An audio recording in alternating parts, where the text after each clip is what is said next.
Hello everyone, and welcome back to the Nerd Dojo for another Battlefront video. Not Battlefront 2, but Battlefront. Today we're going to be doing a video that I was actually going to upload like last month. I had a commentary recorded for it already, but I decided to re-record it, and here I am. So we're going to be ranking every single one of the main 4 console Battlefronts. That's going to be Battlefront 2004, Battlefront 2 2005, Battlefront 2015, and Battlefront 2 2017.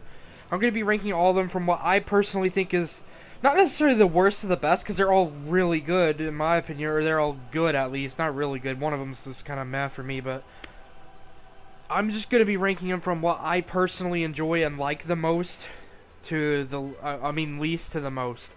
So let's get into this. My first one, and this could be controversial, and I know it probably will be, but my, 4th place out of all 4 of them is Star Wars Battlefront 2004. I don't know. I just don't think this game is all that great. It was my first one that I ever played, but looking back on it and playing it again, it's not really as fun and great. I mean, it's not really as great as I remember. It's fun to a certain extent, but I don't know. Something about Battlefront 2004 just feels so slow and clunky. I don't know how to explain it. And the fact that I can't really blame this isn't a legitimate criticism, but this is the only one of the 4 Battlefronts without heroes and villains at all that are playable. So it's like, I don't know. It's just kind of weird if you ask me. I don't know. Now, it had some great maps. There were plenty of amazing maps on this game. Bespin platforms. That's one of them. That's one of the most iconic Battlefront maps of all time. And you got just some others, and I personally like Yavin Arena quite a bit, but it's just, overall, I don't think it's all that great, and has the, other than Battlefront 2015, has the weakest single-player offering, because there's no real campaign in that one either. It's just kind of like you play through the battles in, like, the order of time that they happened, the order from the films. And we're going to be moving on to my number 3 spot, and that is going to be Star Wars Battlefront 2015. Both of the Battlefront ones are my lowest ones. Battlefront 2015 is a very fun game, though. It's kind of like a casual Call of Duty-esque game more than it is a Battlefront or Battlefield-ish game, so that's weird, especially coming from the developers of Battlefield, but it's alright, I guess. It was an original trilogy-only game, so it expands upon the era a lot. I mean. And there's a lot of maps for each planet. There's several indoor maps. There's several Tatooine maps. You get to really explore these planets and really explore this era. And I don't actually dislike this concept. If Battlefront 1 was only Galactic Civil War, and then they did one that was only Clone Wars, and then they did one that was only sequel, I wouldn't even be mad. But because it gives you such an opportunity to expand upon each and every one of the eras and expand, having several maps per planet. The DLC was very good, or it was alright. DLC 1 was good, decent. DLC 2 was the best of them all. DLC 3 was disappointing, and DLC 4 was pretty good also. So you had a kind of awkward DLC season, and it was paid DLC and the season pass and whatnot. And that's really this game's biggest mistake.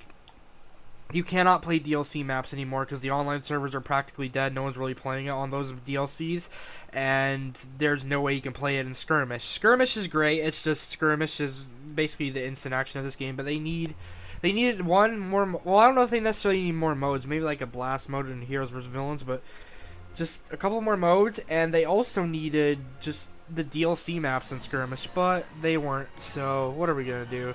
I don't know.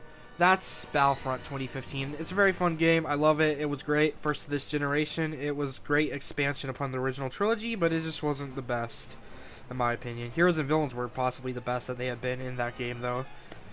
We're going to be moving on to my number 2 spot, and that is Battlefront 2 2005. Now I know people are going to get mad, because now it's obvious what my number 1 spot is, but Battlefront 2 2005 isn't bad.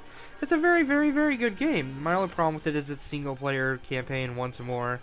There is no real campaign. It's just multiplayer missions, the cutscene, and some voiceovers, maybe an additional objective or two. Nothing really special. Kind of a weak campaign, in my opinion. But it is a campaign, nonetheless. Except for the, I don't know. It's a campaign, but you go into instant action, and that's the best of this game. That is the highlight of this game. That and Galactic Conquest. This game had heroes and villains for the first ever time. It really was just, I don't know, just a fun thing you can jump into for a few minutes and have fun in the Star Wars universe, prequels and originals. Now we're going to be moving on to my favorite game out of all the Battlefronts. That is Battlefront 2 2017. Why is this my favorite? It had the best campaign in my opinion because it was actually a full-on campaign. It had a very extensive multiplayer that goes over 3 eras, all 3 eras, now including anthology films too with solo content and hopefully soon Rogue One content. So you have all these eras combined, all these planets, and just the huge galactic assault mode, and just so much more to come. Plus the fact that it's a live service that will be getting consistent updates over the next 2 years.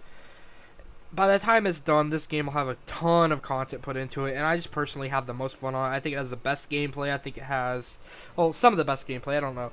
And it has very good hero and villain play, very alright campaign. A second campaign that was underwhelming, but and online updates that are going to be consistent. And just arcade is alright. It's alright. It's not the best. It's not the worst.